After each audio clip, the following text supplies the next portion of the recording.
Wow. Well, the room is packed, so I guess it's time to start. Hello, everyone. My name is Sabine Soumaré. Bonjour tout le monde. I'm the Executive Director of the Women Entrepreneurship Knowledge Hub, and I am very, very pleased to be here today with you. Je serai votre maîtresse de cérémonie et je parlerai dans les deux langues. But before we begin, I would like to first and foremost acknowledge that the work we do takes place on the traditional territory of the Mississaugas of the Credit, the Anishinaabe, the Chippewa, the Haudenosaunee, the Wendat peoples, which is now home to many diverse First Nations, Métis, and Inuit peoples. Our partners across Canada similarly gather on the traditional territory of many Indigenous nations who have cared for these lands since time immemorial. I'd like to welcome everyone and thank you for joining the Women Entrepreneurship Knowledge Hub. We also call it WEC. And because it's an important time, it's an important day to launch our report, the flagship report of the State of Women Entrepreneurship in Canada 2023. C'est avec un grand plaisir que nous allons présenter les points saillants de ce rapport, tant attendu sur l'état des lieux de l'entrepreneuriat féminin au Canada. And I'd like to introduce Dr. Wendy Cousier, who is Professor of Entrepreneurship and Strategy, Diversity Institute founder, Academic Director of the Women Entrepreneurship Knowledge Hub, and also the Research Lead of the Future Skills Center. Plus. Je laisse la parole à Dr. Wendy Cousier pour présenter donc les conclusions de ce rapport. Wendy. Thanks so much, and thanks all of you for coming on quite short notice. It's really a testament not to your interest in me, but I think to your affection for the minister, and I have no illusions about why you're all here. Before we get started, as you know, the State of Women Entrepreneurship report is sort of our flagship report that we produce once a year, and so I'm going to present the highlights. The slides, the report, and so on will be available to all of you.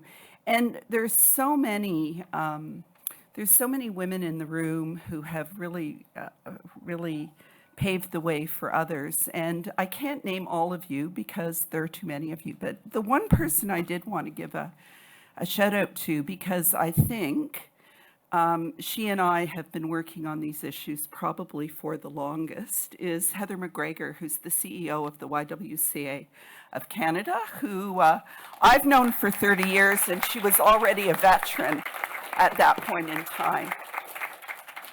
And there are just too many others to acknowledge. I also want to thank my team for the great work that they have done, and in pulling this event together, and of course keeping the Women Entrepreneurship Knowledge Hub moving forward. For those of you who don't know, the Women Entrepreneurship Knowledge Hub is part of Canada's Women Entrepreneurship Strategy. We have 10 hubs across the country. We have some of our leaders from other locations here, including Ashley Richard, who is here from our Winnipeg hub, and Shannon Peston, who is here from Alberta. Our focus, we're sort of the B2B play in the Women Entrepreneurship Strategy, in the sense that we do some programming directed at women entrepreneurs, but more we are focused on working with organizations that support women entrepreneurs, whether it's women's organizations or whether it's government agencies, financial institutions, and others, to create a more inclusive innovation ecosystem. And we're very preoccupied with focusing on what works and for whom. And sometimes it's hard to tell because the data are not always complete or what we would like. One of the things that I think people often lose sight of, and this is something we are pushing very hard with the entire governments at every level, is to understand the differences between the Canadian economy and economies elsewhere. Because in this country, small, medium enterprises account for 90% of private sector employment. Think about that. In the US, it's only 50%. You know, the US is dominated by large multinationals. So in Canada, we hear a lot about what large corporations need and want in order to succeed. But I would argue that we have to pay more attention to what will help small, medium enterprises grow and what will help us strengthen startups and scale them up. And so this is why the focus on women's entrepreneurship is so very, very important. We also know that definitions are important. Some of you have heard me say this before. When we started, there was a notion that entrepreneur meant someone who was a majority owner of a small, medium enterprise. And when you use that definition, there were maybe 110,000 women entrepreneurs in Canada. But what we know is that women entrepreneurs are less likely to incorporate their businesses, as are Indigenous entrepreneurs, as are Black entrepreneurs, frankly. And so if you add to the pool of small, medium enterprises, self-employment, and remember many self-employed people eventually incorporate and become owners of small, medium enterprises, they're almost a million. And almost 40% of them are women. So those definitions are critically important. We also have been doing a lot of work on trying to really think about how we assess impact. And I really credit Vicki Saunders from Corellis, formerly CEO, with pushing us to think beyond economic growth and innovation to include considerations like contributions to the Sustainable Development Goals. And as Canada makes big commitments around its move to net zero, it's important to recognize those things are also very important, and that women are more likely to have sustainability as part of their business objects. That isn't to say we aren't celebrating the increased percentage of women unicorns, because that is something we've seen in recent years. But we have to think more broadly about the impacts of women's entrepreneurship and really focus on mainstreaming a gender and diversity lens, because I've said before, the Government of Canada has made an enormous and frankly is a global leader in its commitments to women entrepreneurship through the Women Entrepreneurship Strategy. At the same time, there's a lot more money and a lot more resources in other parts of government. And if we apply a gender lens to the programming that's being delivered more broadly without women's names on it, we can free up access to more support. We also know that building, while financing is critically important, and lots of attention has been focused on trying to get women access to loans, women access to venture capital and angel investments, access to customers is also really important. And some of the work that the government and large corporations represented around the room are doing to bring a gender lens to their procurement activities, critically important. And so we're really interested in a systems approach that looks at challenging stereotypes, looks at government policy, looks at not just the activities of intermediaries, like the very important women enterprise organizations of Canada, but also the activities of financial institutions, the work that universities do. I teach an entrepreneurship course. My textbook does not have one single example of a woman-led business. You know, so we supplement the work with other case studies, but think about that. That's very typical of the growing training of entrepreneurs across this country. There are no examples of women, and there's sure no examples of Black entrepreneurs, Indigenous entrepreneurs, and so on. So, highlights. I'm always told I have to be careful in citing statistics. So I say this with a grain of salt and recognizing that we are looking at a variety of different sources. But the thing that to me is the most encouraging out of all of the data that we saw this year is that in 2022, at least 18% of all businesses in Canada are majority owned by women, okay? 18%. And that compares, it's a different survey, but that compares to earlier research that showed women only owning 16.8% of SMEs in 2020 and only 15.6 in 2017. Remember that the majority of businesses are SMEs, so that 18% is quite significant. We also know that from the Global Entrepreneurship Monitor, which is a study that compares countries around the world in terms of their readiness, their infrastructure, their support for entrepreneurs, but also the intent of the population to pursue entrepreneurship, women are narrowing the gap with men. So while in 2021, just last year, the percentage of women committed to pursuing entrepreneurship was about 65% the rate of men. That has increased 81% the rate of men. It's important to note it doesn't mean 65% of women are pursuing entrepreneurship, but it's the gap between men and women is getting narrower and narrower. And we see that with exporting, we see that with innovation, we see that with many, many important measures of entrepreneurship. Self-employment has been relatively stable, and so has the industry distribution of businesses majority owned by women versus men. And this is important because when we think about where investments in entrepreneurship typically go, they often go into manufacturing, they often go into technology, they often go into sectors where women are underrepresented. Women are more likely to be in services, women are more likely to be in accommodation, women are more likely to be in healthcare enterprises. And so we really have to think about this when we look at supporting women entrepreneurs. The news is not all rosy. Women-led businesses still have a lower survival rate than those owned by men. Interesting, the highest survival rates are among businesses that are owned 50-50 by men and women. And we want to dig in more on that.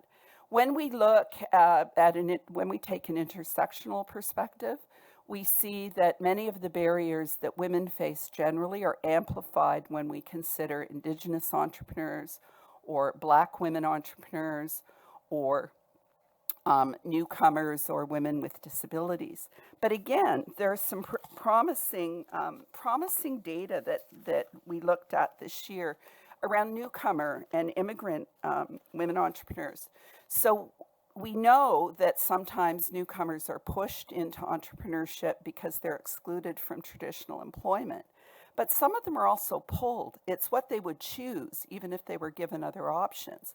And what we noted this year is if you look at the South Asian community, if you look at South Asian entrepreneurs, they have almost achieved gender parity. A South Asian woman is almost as likely to be an entrepreneur as a South Asian man. Black women entrepreneurs are 33% of Black entrepreneurs. And in the Chinese and Korean community, it's also above the national average. So we see in some communities with some ethnicities, higher propensity to entrepreneurship among women, higher propensity to export because they have knowledge of other markets, and so on. We don't see big differences in attitudes to entrepreneurship and the future.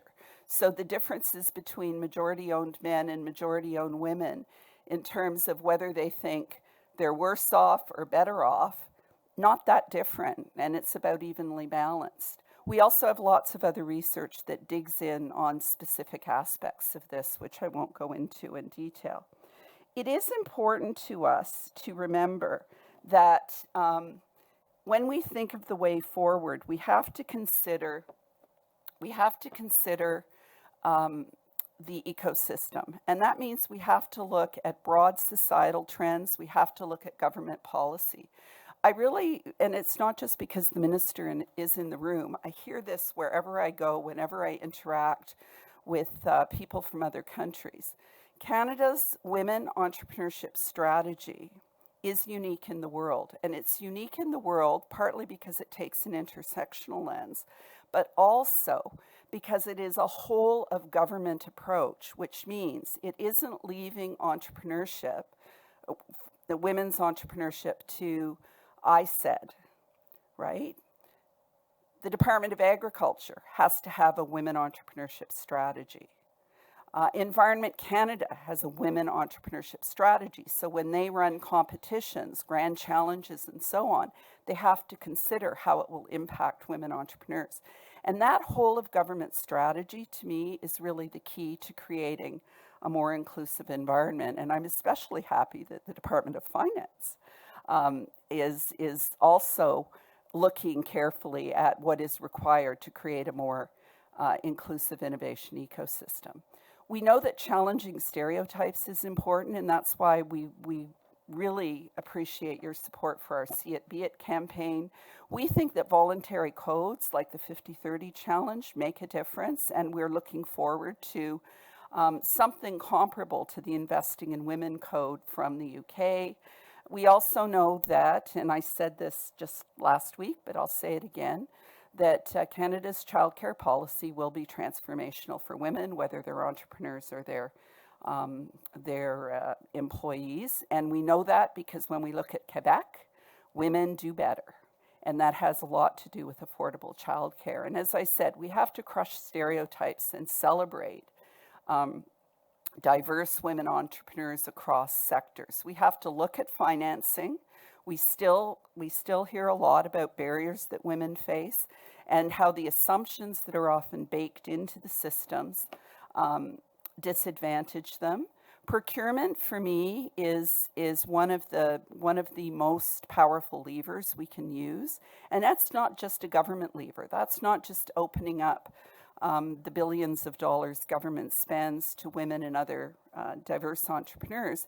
That means large corporations that say they are committed to diversity and inclusion have to put their money where their mouth is. And we recently worked with Starbucks on their EDI strategy, and they have a very clear strategy for creating opportunities for women and diverse entrepreneurs. And that's really where the rubber hits the road.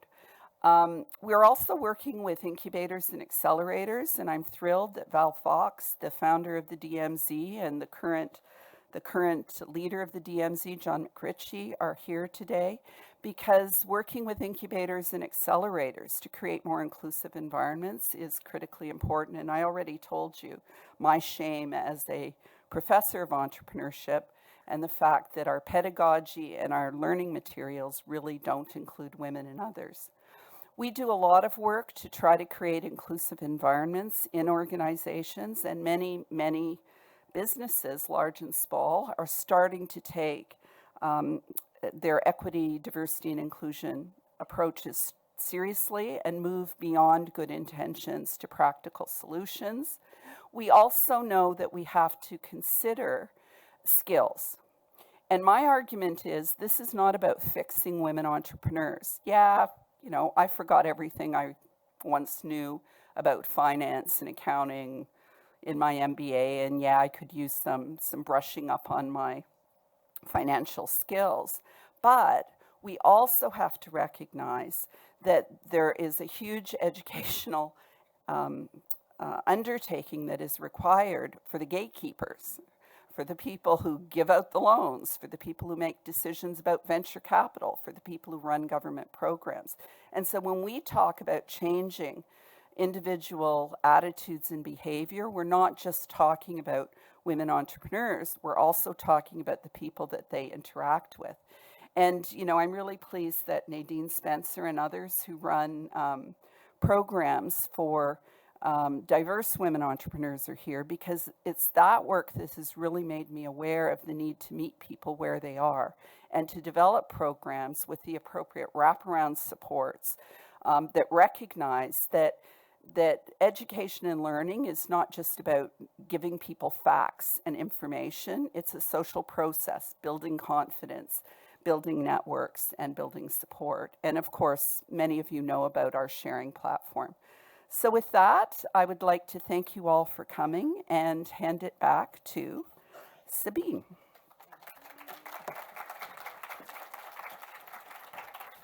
Thank you so much, Wendy. Merci beaucoup. And now I have the great pleasure to introduce our special guest, the Honourable Mary Ng, Minister of International Trade, Export Promotion, Small Business, and Economic Development. Minister was first elected as Member of Parliament for Markham Thornhill in 2017, and she has previously served as Minister of Small Business, Export Promotion, and International Trade. Minister Ng is a devoted community leader who has always believed in the power of public service. She has 20 years of experience in the area of education, women's leadership, job creation, and entrepreneurship. Minister, over to you.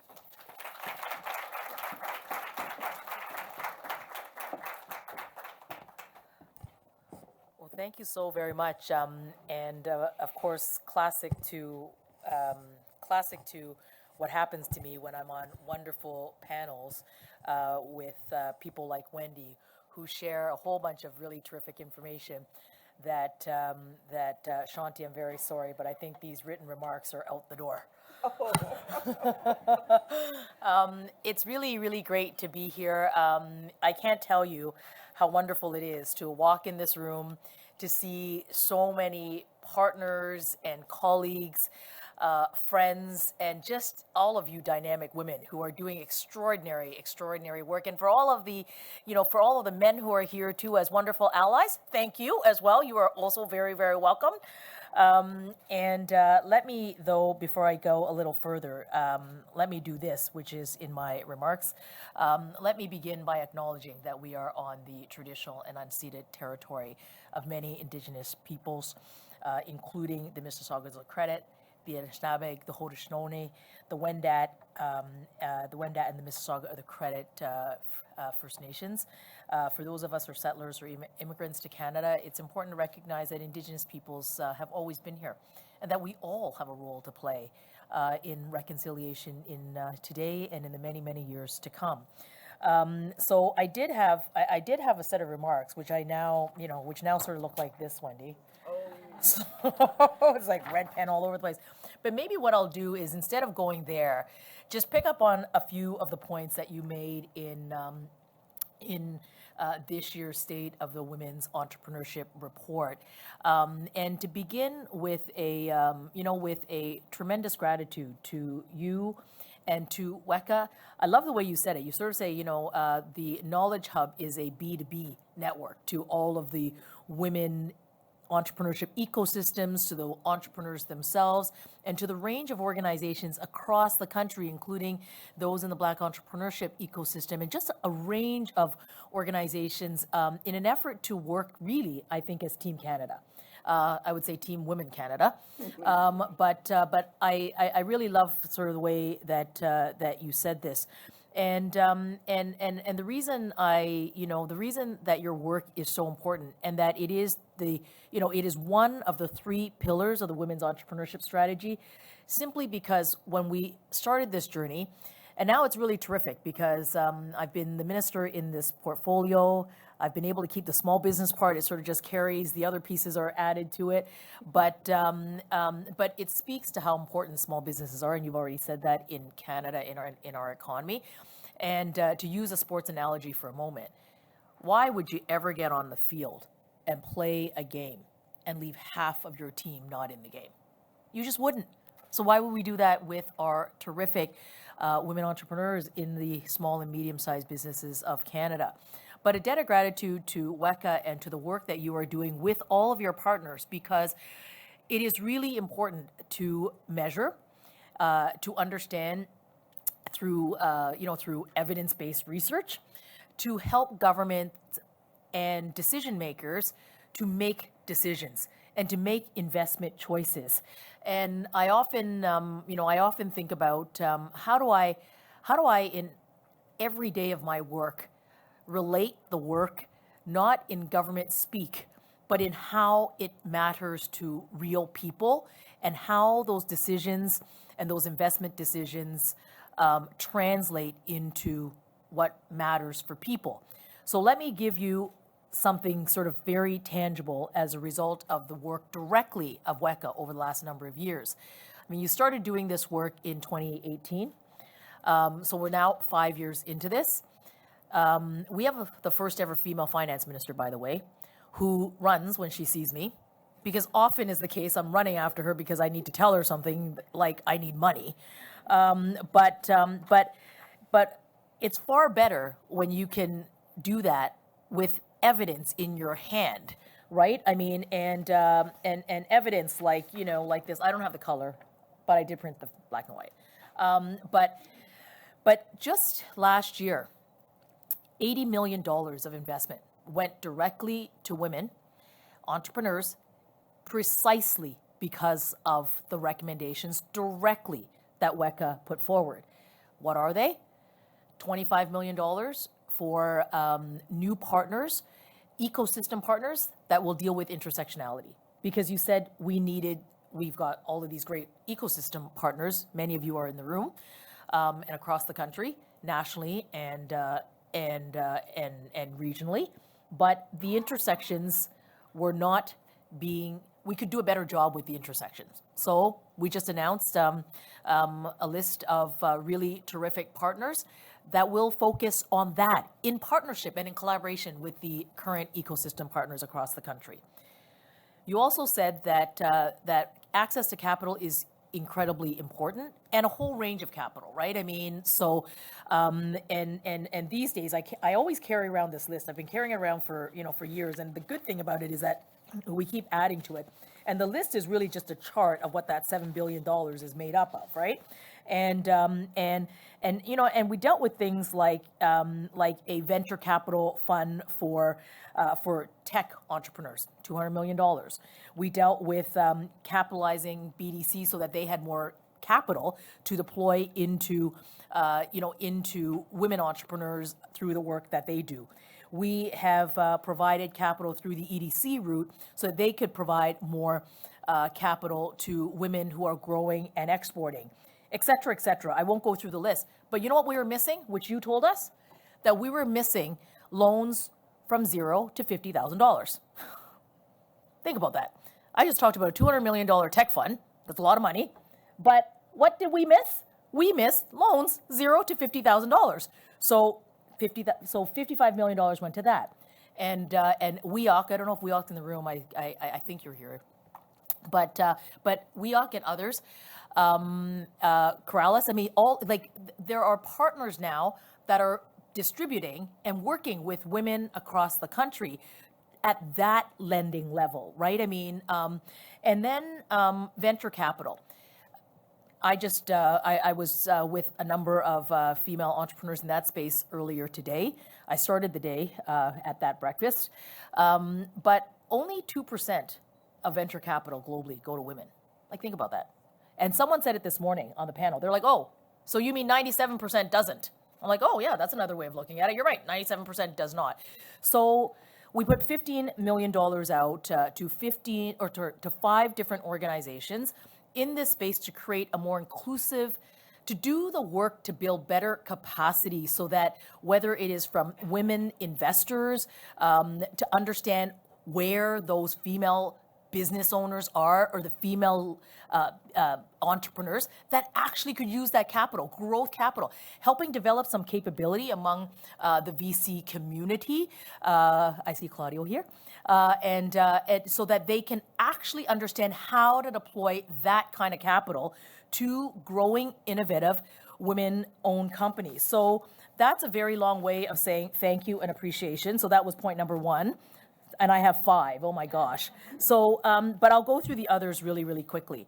I also appreciate the work that you and Vicky and others have done, which really look beyond the data points that are just the numeric ones, right? I mean, Vicky and Shio and Corrales would say a lot of women entrepreneurs in their businesses, successful businesses, tackle the world's to-do list, the SDGs.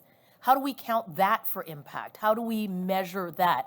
So I think it's really terrific to be able to look at it that way, especially today when I see the companies that are growing here in Canada and around the world are those very companies with the kinds of solutions to tackle climate change, whether it's circular companies that have solutions on how you might deal with plastics and how you might reuse that plastics in a way that's going to make us a lot more sustainable, and to do it in places and in partnership like in the Indo-Pacific, where those volumes are really going to matter, but Canadian solutions for those volumes. This morning, I was with an incredible female Black leader. And you know what? Her company, she's one of the country's most preeminent experts in cybersecurity, and her company, that's what she does. And you know what her company is doing? Helping other governments around the world. So seeing her to be her is hugely important. So keep doing that work.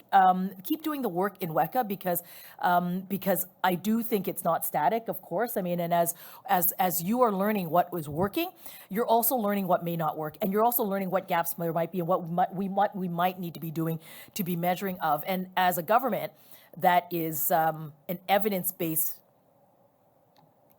a government that values evidence-based work and research so that we can make choices and policy choices and investment choices, it is hugely important. And what do I mean by that? I mean, there was one slide that talked about making sure that you mainstream the gender and diversity lens.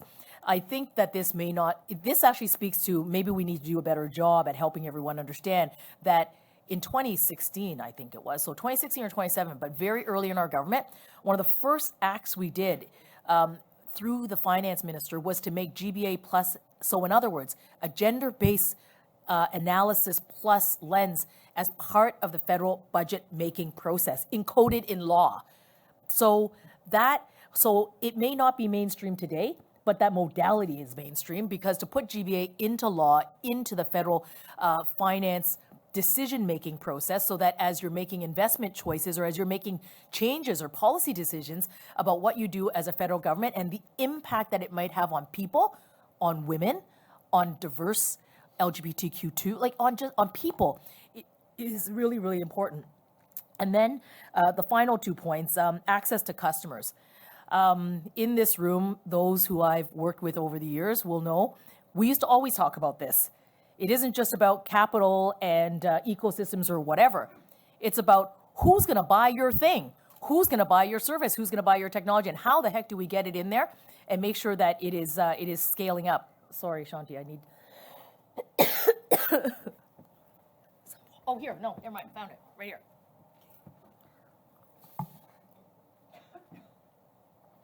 So I totally agree. The more work we can do federally, I work with my colleague, the procurement minister, to keep doing that work to make sure that we are opening up procurement, because we have buying power and we can move our feet with that buying power. So we need to do more. When I look at the trade agreements that we negotiate around the world, what do we negotiate? Access to procurement, access to those opportunities. So it isn't just it isn't just doing it here, but it's creating that ability for businesses, women entrepreneurs in particular, small and medium-sized businesses, because it's kind of hard, right? I mean, to sell into these big organizations. The Can Health Network, an integrated market in Canada today, is the health sector procuring things like medical devices and technologies from Canadian small and medium-sized businesses. That is work that we are doing, working with entrepreneurs. And maybe then the final point is those examples and your textbooks and the gatekeepers and the decision makers. I think it is absolutely right. My team will know this, and probably every single one of you might have been harassed already by my team, because I get statistics that sound like this. Minister, guess what? Bravo! You have helped create, your ecosystems have helped to create 10,000 new businesses and grow 15,000. I say terrific. Where are they in the country? Give me some examples. But those examples really matter. So send them in to Wendy, send them in to the ecosystems, and share them with me and with us, because having the opportunity to serve as your minister and having a platform like this to be able to talk to all of you and to others around the world, those stories really do matter, because women begin to see themselves in those stories, and it is incredibly important. And it is in those stories, it is in those textbooks, it is in sharing those results that decision makers pay attention. And today, the work that I get to do in this file is working with colleagues around the world and helping them, persuading them, convincing them, making the case to them that they should join something like GTAGA. What does GTAGA stand for? The Global Trade and Gender Arrangement, with many, many other partner countries who are willing to take an approach like the way Canada has to addressing women's entrepreneurship in the country. So back to sort of where I started, which is, why would you leave half your team on the bench? You don't leave half your team on the bench. So let's include them. But as a minister responsible for the economic file, I cannot do this alone. This is where my prime minister, our prime minister, and my colleagues come in. $10 a day childcare and affordable early learning is a game changer. Parental leave that has been legislated so that you can make the decision about how you will be a mom and then continue with your business, your venture, or whatever leadership role you wish to take. And it's legislated. And someone said this to me over the course of the last, people have said it to me in a couple of ways. Colleagues in other countries say, oh my God, how the hell did Canada do that? And then others would say, the more men who take parental leave realize how enriching that is. And that then begins to spread. And pretty soon, in years to come, it will be norm. And that is the hope. And finally, the Canada Child Benefit. When you look after a woman's family, the woman gets the freedom to pursue her dreams. And poverty and the worry of looking after your family should not stop you from aspiring to your dreams. So this is what keeps me up every single day. This is what I get to do, which I'm so thrilled of. Thank you so much to Wendy, to the entire team. I know that there's lots of people behind you, and Sabine and everybody. So thank you to the entire team and to everybody across the country, to the ecosystem partners. There's no gratitude, and to all of the women entrepreneurs who are here. Keep doing this. I know we're going to look back many years from now, and I think we're going to see a changed Canada in women's leadership, and in how you are going to chart the way to our economy and to the economy of your kids and grandkids. So bravo, thanks. Oh, yes, I forgot to do this earlier, but since everyone gets to take social media pictures from where they are, I want to take one from up here. So everybody smile. Wendy, you gotta go down there. And Sabine, just go down there. And I'll take a picture from up here. Actually, I'm going to do it from a video. I don't need to be in the video. What should they say, Shanti? There should be some great tagline. Okay, come on, marketers in the room. See it, be it. See it, be it. Aha. All right, okay. Okay, 1, 2. See it, be it.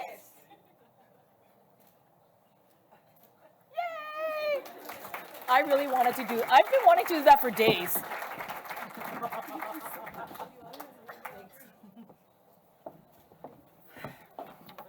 Thanks so much, and thanks to all of you in the room and those of you online. Just think about the minister's title and how many different portfolios she has. And I think it's important, we really appreciate the work she's done for the Women Entrepreneurship Strategy, Black Entrepreneurship Strategy, for small business generally. But I think it's also important to remember she negotiated the auto pact revisions to cover electric cars. That's kind of significant.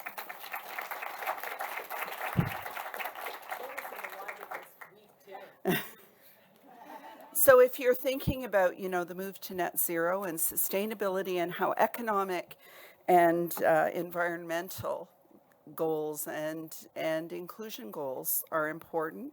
That for me is one of the best examples. The same thing with the new Asia Pacific Agreement. And, you know, I'm really pleased Andy, she was able to join us from CPAC, because one of the things that we realized is that entrepreneurs in Canada who are also newcomers have really valuable insight into how to enter new markets. So we're working on some projects to build those connections. And there's so much more that could be said.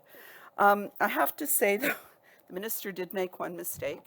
She said she listens to me. Most people don't. And I was thinking about the closing remarks, and I could, there are lots of people I could acknowledge in the room, but I am going to call on all of you for one very specific and small task. There's a challenge to work together. There's a challenge to share information and best practices, and we really want you to nominate successful women for See It, Be It. But I want to tell you one small thing, because it's the thing that I am both proud of and ashamed of. And that is the work that we've been doing with the Black Business Professional Association and the Federation for African Canadian Economics. And a couple of years ago, in a very short time, we launched with BPPA in the lead and a number of other organizations, the Rise Up competition for Black women entrepreneurs. And many of you are involved in various entrepreneur competitions across the country. I worked with Catherine Williamson on the BMO competition, which brought in 1,200 women entrepreneurs. This year, the Rise Up competition has 1,700 Black women who have applied.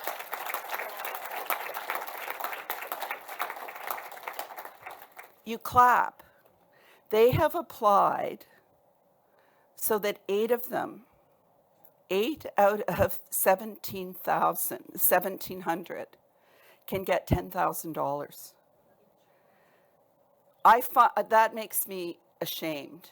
And so what I'm going to do with my last minute, before you all get to have your selfies with the minister, is to call on everyone in this room and everyone who is online who has access to resources, knowledge, and expertise to reach out and offer to